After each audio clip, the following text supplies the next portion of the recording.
I don't know if the leading architect of conservation in Australia, but certainly I haven't got grey hair through sitting down doing nothing. White hair, I should say. What I wanted to talk about was, I guess, the fundamental role that the CMP, or the Conservation Management Plan, plays in guiding the future of the place, and particularly in guiding change. And conservation management plans have been much misunderstood in the past, and I think badly done all too often. I was asked to take over the draft CMP that was prepared by Curio, and then to complete that and fill in the gaps, basically, which is what I was partway through doing when we got unceremoniously dismissed and told not to proceed further.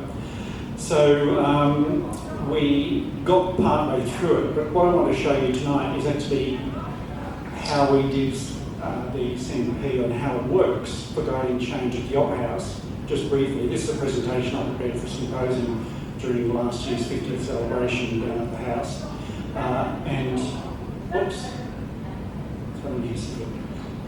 So I'll just race through it because it's got about 25 slides. So, but it gives you an idea of how these things work. Now, for the Conservation Management Plan for the powerhouse, we got partway through this process, but Lisa and her team agreed that this was what they wanted for the powerhouse.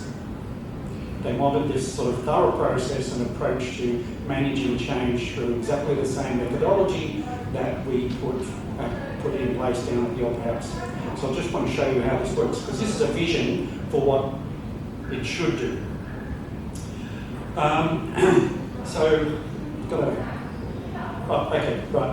have a manual clicker. If we could just go to the next one. Just quickly take you through, first of all, research. Research is fundamental. You've got to understand who designed it, what their ideas were, what their design principles were, what was their vision for the place, all of these things. So the Opera House was the key players were Rawlinson and then Peter Hall of Hall Club and Livermore, because they were the two design architects who got through to the completion of the building. Next one. And for the Woodson part of the equation, Richard Johnson, who has a close relationship with the powerhouse and worked on the original exhibition design infrastructure, and Richard helped Woodson put these design principles together, and that was really a study of what Woodson's vision was about and was put in place. Now, we were asked to do a design principles document for the Powerhouse Museum, and we've done it. But what's been released to the consultants, I discovered, is a very early draft, possibly the earliest draft, which was incomplete, had lots of errors in it, and they haven't distributed the latest one they had, and I'm now sort of completing all of it anyway. Don't like things being unfinished. And the other document which guides change is the Conservation Management Plan.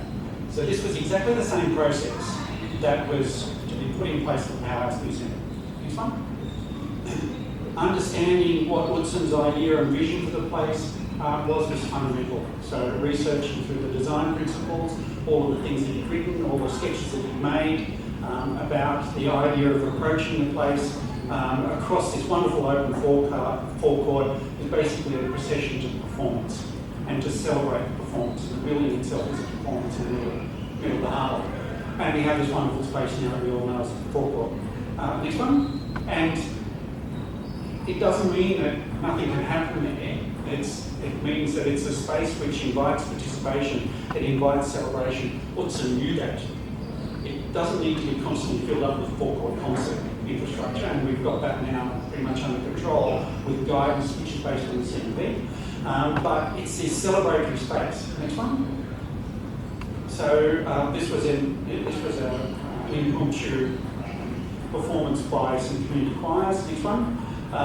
The concert hall is arguably the finest space that Peter Hall did inside the building, and he used Woodson's design principles and vision as he understood it in 1966 to complete this space.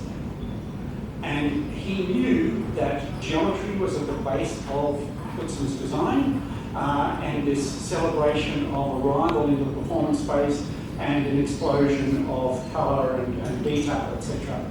But he wasn't able to provide the colouring there. So, next one. But he did provide it in the opera theatre, the Joan Sutherland Theatre, with Coburn's curtains. So that's an act of Utzon's, or an idea of Utzon's enacted by Peter Hall. Next one.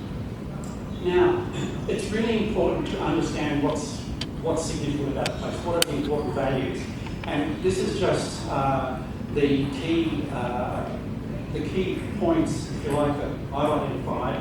And this is a summary of the statement of significance. It's a masterpiece of 20th century architecture and a world-renowned performing arts centre. Those two things are inextricably linked and you cannot separate them. And I think there's some separation that's gone on down the Powerhouse, like divorcing the museum's collection from the building. And in fact, when it was put together in 1988, that relationship was completely put in together. One informed the other and enhanced the meaning of the other. And the other thing was the approach and arrival sequence, majestic quality of public spaces, etc. Utzon's vision created a truly remarkable place of structure that elevates and celebrates the human experience of the performing arts as well as the place itself. And it has the ability to encourage and inspire the pursuit of excellence and innovation in those who use it or are associated with it, or are inspired to achieve an outcome where the city operates. That's an intangible value.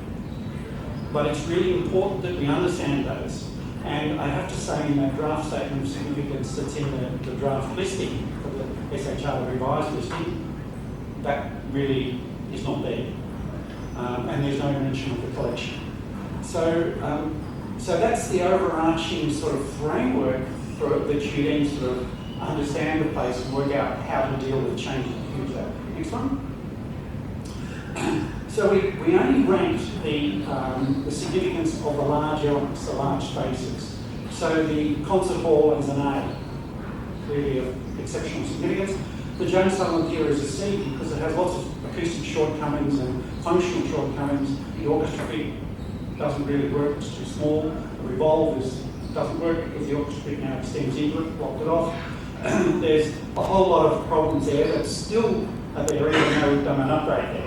So those are ranked in terms of significance, but not all the individual parts of the building, or parts of, say, the concert hall, like the seating or the ceiling or any of those things. They're dealt with in another process, which I'll just explain. Keep going, next one. The other key thing is how to set out policies. There's overarching policies, which are the broad approach about use and setting, and the importance of those linking things together, because that use and the setting again are totally interlocked. They cannot be separated.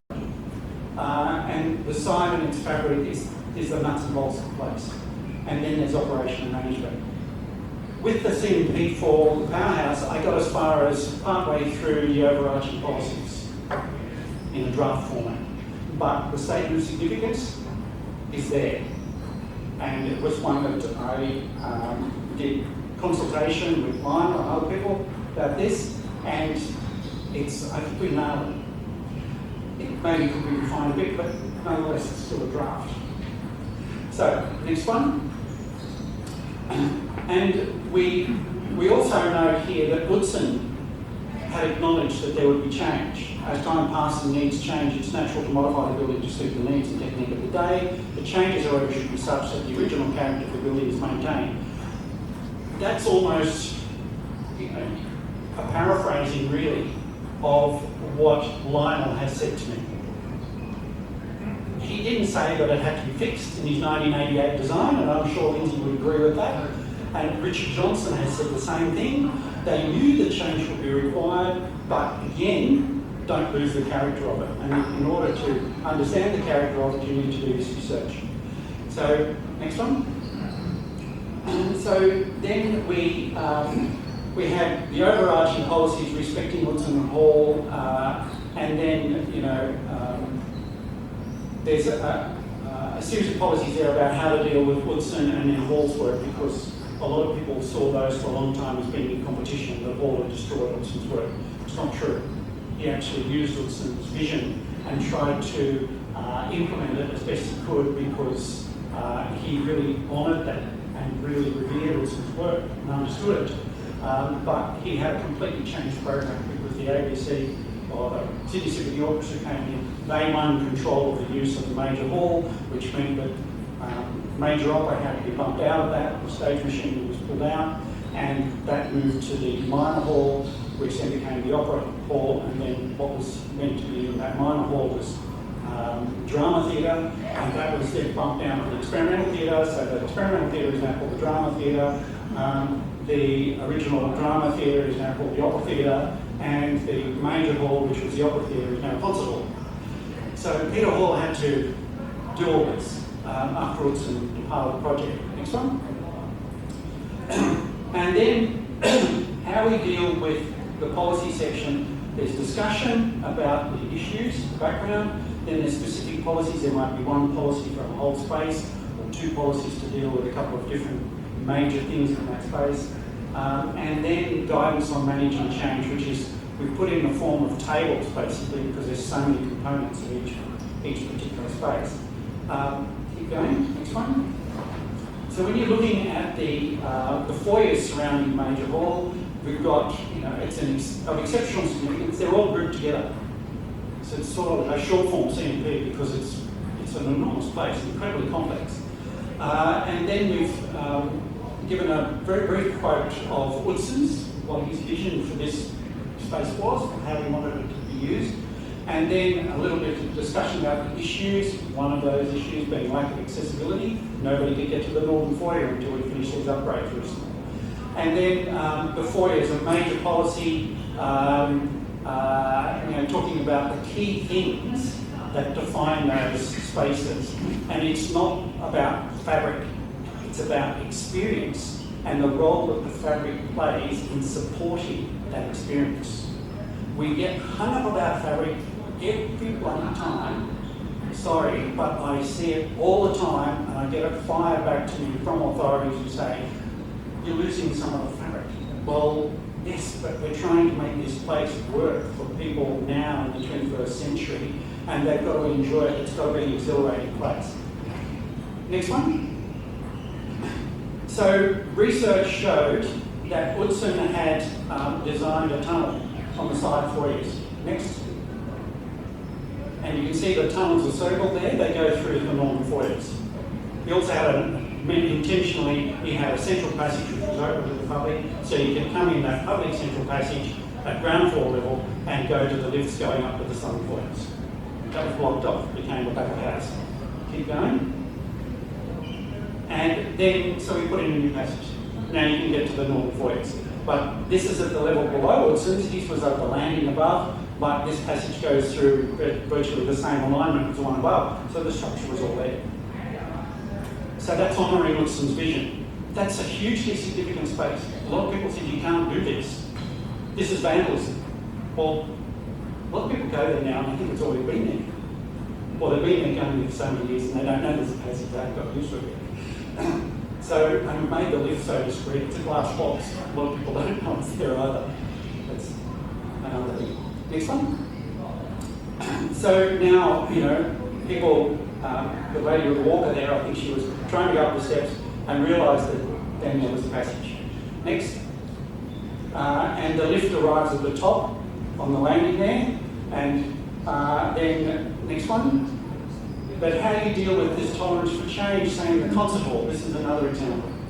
The concert hall is made up of all these different components. There's the plywood ceiling, there's the seating boxes on the side, there's the furniture, there's the organ, and there's the donuts, which used to be the overstage reflectors there. And understanding what they do and what they're made of and how they work and why they're there is fundamental to understanding how you might be able to change. So we then looked at each of these. This is what we're proposing to do with powerhouse. So not giving them a ranking for significance, because a ranking of significance would say you can't change anything, there's no guidance for change. So here we've said, we've looked at them in terms of each of those components, what's its role in the form, what does the form play in supporting the significance of the concert hall? What does the fabric of those things play in the significance of the concert hall? The function, the location. Next one. Take the donuts. Next one. They were put there really against Peter Hall's ideas. He didn't want them there because he said they divide the space. The acoustician required them. But they ended up being transparent because Peter Hall wanted you to be able to see through. Again, research is key because everybody thinks that it was one of the key parts of Hall's design. Well, it was one of the acoustic things that he had to put in to address acoustic requirements. But he was never completely enamoured by it. But everybody liked it. So we tested out ways of adjusting these. Next one. We adjusted them by filling in the donuts, but we also looked at them in terms of the tolerance for change, in their form, their fabric, their function, location, and their function is super important, like the tolerance for change, but their form, their fabric and location could be changed because the function was most important. So that's where we allowed to see change. Next one. These are just various options we tried. Start with the minimal option first, test it out. It didn't really work as well as we wanted. Next. This one. Then we did various tests over time. You can see these tests went back a long time ago. I was involved with all of them. Then another acoustic engineer came up with a different option, and then we realised that would work. We did concerts. That's actually a photograph I took of one of the test concerts in the middle, and then we tested out what they should be made of, what should be covered in. Next. And then that's the finished product. It's taken from my normal seating in the stores. And it celebrates those interiors like Coburn's Curtain did in the opera theatre. So Woodson's vision is now sort of put back into this, or sort of inhabiting this space where it really didn't before. So I think there's something, even some Peter Hall's children have told me, that they think that their father would be proud of this, he'd be happy with it, with some minor tweaks. But, all of those sidewall reflectors, they're so beautifully done, so carefully designed, it's where they'd always been there. They're all new.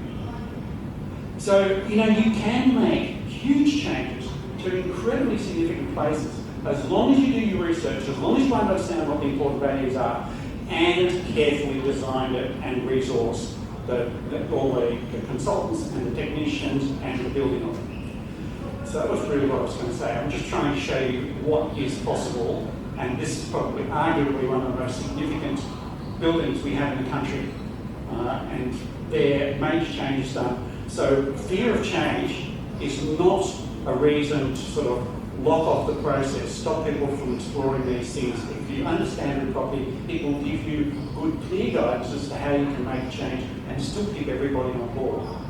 You don't alienate the collection, you don't alienate the people involved, and everybody who treasures it. That's all I've got to say.